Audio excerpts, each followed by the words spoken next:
मैथिली ठाकुर তিনি কি বলছেন শুনবো। आएंगे कि कई बार ऐसा होता है कि हमारी सरकार की जो योजनाएं हैं ये आम लोगों तक पहुंच नहीं पाती हैं। कुछ अवेयरनेस इशू होता है, लोग उतना ध्यान नहीं दे पाते हैं। लेकिन मेरा ये काम होगा कि हर एक घर तक सरकार की बात पहुंचे, हमारी पार्टी की बात पहुंचे कि उनके लिए क्या क्या चीजें हमारी पार्टी कर रही है, तो उसको सुचारू रूप से काम करवाना। और दूसरी चीज ये कि जो एक पर्सनल, मैं कह सकती हूँ कि पर्सनल मैनिफेस्टो है मेरा, जो कि मैं कैमरे पे इसीलिए नहीं बोल रही हूँ। बहुत सारे लोग मुझसे पूछ रहे हैं, लेकिन जैसे होता है ना कि मैंने खुद किसी गांव में विजिट करके देखा कि यहाँ पे ये चीज ठीक नहीं है, उसको चीज ठीक करवाना है। मैंने अपने डायरी में एक अलग से लिस्ट बनाया हुआ है। अब उसको मैं कब कितने दिनों में पूरा करूंगी ये मेरे लिए भी चैलेंजिंग है, क्योंकि ये मेरा पहला टर्म है एक विधायक के रूप में, एक नया जीवन है मेरा।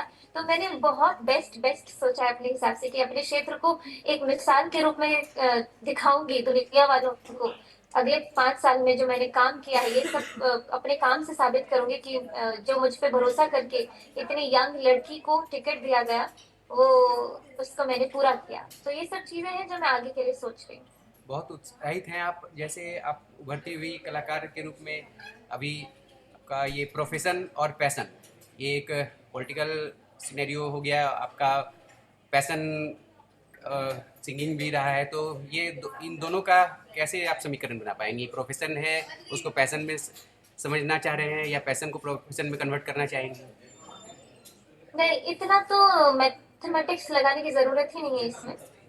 सबसे आसान चीज मुझे ये लगी कि मैं कोई नौकरी छोड़ करके नहीं आई हूँ, जी। जो मेरे लिए बहुत ही बड़ी चैलेंज या फिर बहुत ही बड़ी दुविधा वाली जो सिचुएशन लोग करते अपने जीवन में कि नौकरी, एक स्टैब्लिश नौकरी छोड़ करके राजनीति ज्वाइन करते हैं। मेरे लिए तो बहुत आसान है कि मैं संगीत रोज सुबह 1 घंटा पहले उठ जाऊंगी, 1 घंटा का रियाज मेरा तब हो जाएगा, 1 घंटा लेट सोऊंगी, वो 1 घंटा रियाज के लिए निकल गया मेरा।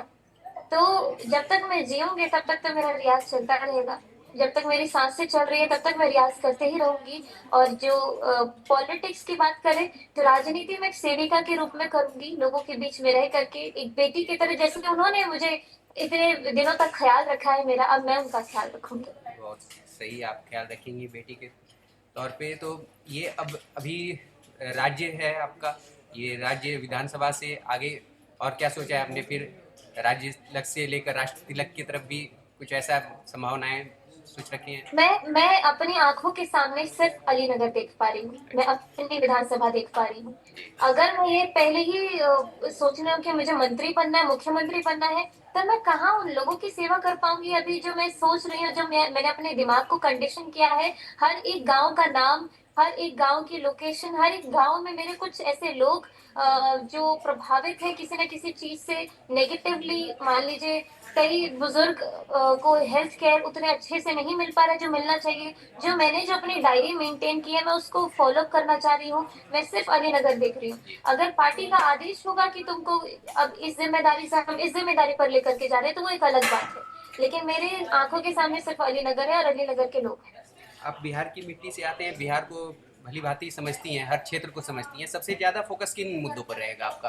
कई जितनी भी मुद्दाएं हैं वहाँ पे, टॉपिक्स हैं, इश्यूज हैं, उन सबको आप भली भांति समझती हैं। सबसे ज़्यादा आपको किन चीज़ों ने प्रकाशित और प्रभावित किया है? सबसे ज्यादा तो ये लगता है अपने विधानसभा में, मैं पहले अपनी विधानसभा की बात करूं, कि जो ग्रामीण सड़कें हैं उसकी स्थिति ऐसी है कि महिलाएं उससे परेशान हैं। तो पहले उसको ठीक करना।